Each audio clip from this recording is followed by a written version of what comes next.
Assalamualaikum warahmatullahi wabarakatuh. Anak-anakku tersayang kelas 5. Hari ini kita masuk subtema 3 lingkungan dan manfaatnya. Pembelajaran 6. Di hadapan kalian ada seorang anak yang merasa lehernya kaku karena salah posisi ketika tidur.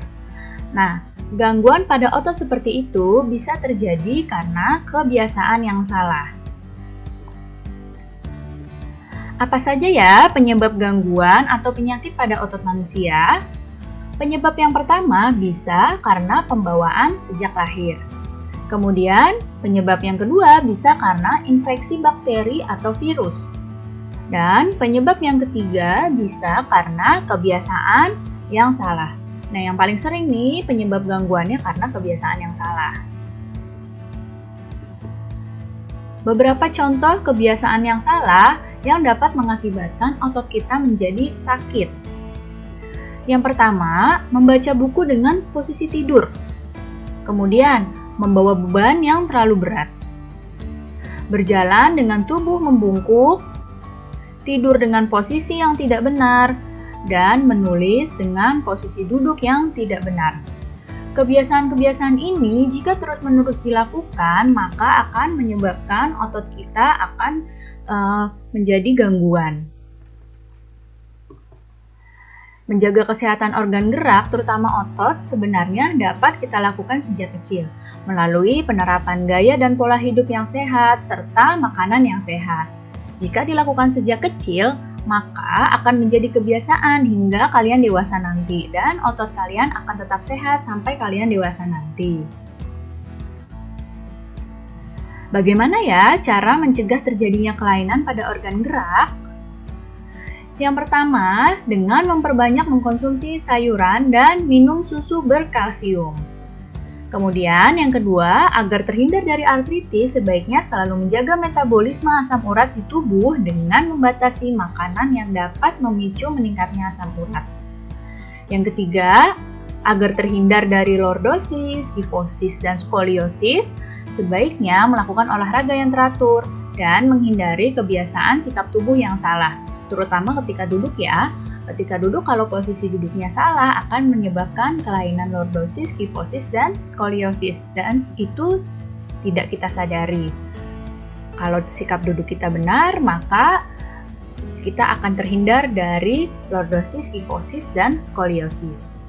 Kemudian, agar terhindar dari osteoporosis atau pengeroposan tulang, dianjurkan untuk mengkonsumsi makanan dan minuman yang banyak mengandung kalsium. Kemudian, agar terhindar dari rakitis, dianjurkan untuk banyak mengkonsumsi telur, susu, dan minyak ikan, serta berjemur di pagi hari. Seperti yang kita tahu ya, matahari di pagi hari itu banyak mengandung vitamin D yang bagus untuk tulang dan tubuh kita.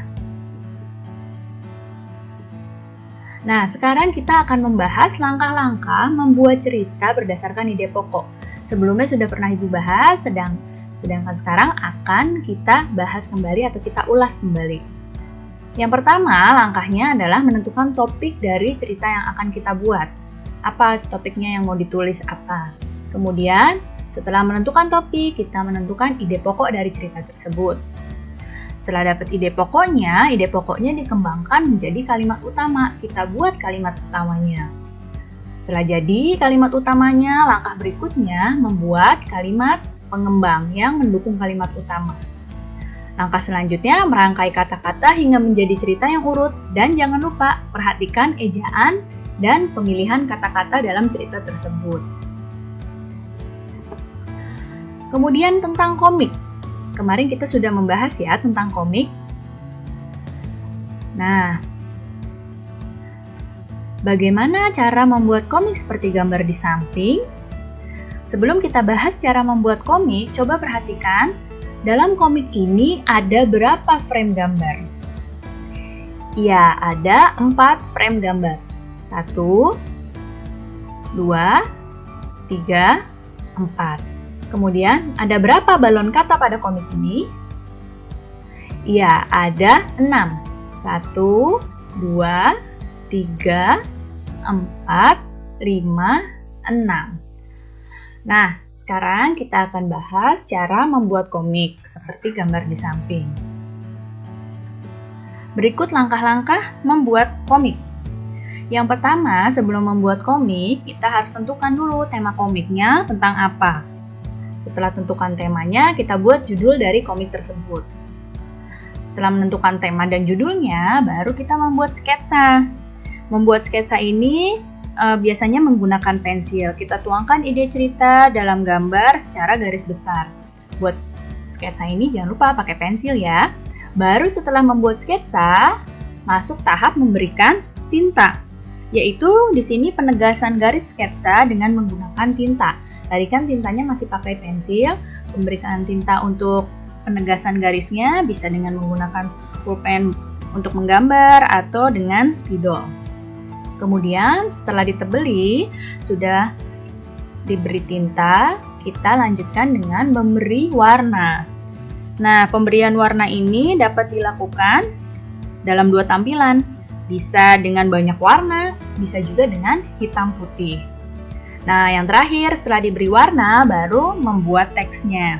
Membuat teks pada komik ini ditulis dalam balon kata ya, di dekat gambar si tokoh tadi. Jadi, teks ini ditulisnya dalam balon-balon kata. Baik, cukup sekian ya penjelasan Ibu kali ini. Mudah-mudahan kalian dapat paham dan mengerti. Sampai jumpa anak-anakku semua. Terima kasih. Wassalamualaikum warahmatullahi wabarakatuh.